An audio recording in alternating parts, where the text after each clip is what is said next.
శేఖర్ కమ్ముల సినిమాల్లో నేను ఎప్పుడు చూస్తూనే ఉన్నాను, అన్నీ చూసాను దాదాపుగా. అది వాస్తవానికి నిజానికి చాలా దగ్గరగా అనిపిస్తాయి. అంటే తన ఫస్ట్ పిక్చర్ చూస్తుంటే ఆ క్యారెక్టర్స్ ఆనందం, రూప వీళ్ళు ఎలాగ ఉన్నారు, ఇంకా ఉండుంటారు కదా అని ఆ క్యారెక్టర్స్ కనబడి తప్ప ఆ యాక్టర్లు కనపడరు. వాళ్ళ తర్వాత చేసిన సినిమాలు మనకు గుర్తుకు రావు. దీంతో కనెక్ట్ అవ్వదు. అలాగే ఫిదా, భానుమతి, వరుణ్, అలాగే ఈ ప్రతిమలో శ్రీరామ్, గోదావరిలో శ్రీరామ్, సీతా మహాలక్ష్మి, ఈ క్యారెక్టర్స్ కనపడతాయి. ఎందుకు చూడండి, ఈ సినిమాలో కూడా ప్రతి ఒక్కళ్ళు ధనుష్ని దేవా అంటున్నారు, నా ఫ్రెండ్ ఏమో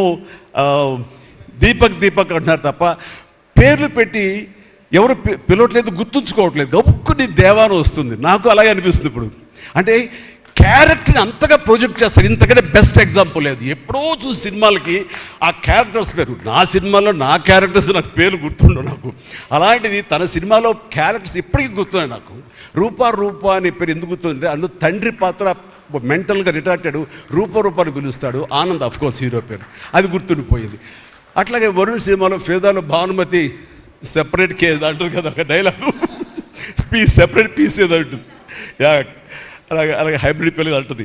అలాగా తన క్యారెక్టర్స్ గుర్తుండిపోతాయి. అది తన గొప్పతనం. అవి వాస్తవికంగా ఎక్కడో ఇంకా ఉండి ఉంటాయి, వాళ్ళు ఎక్కడో జీవించి ఉంటారు అన్న ఫీలింగ్ ఇస్తుంది.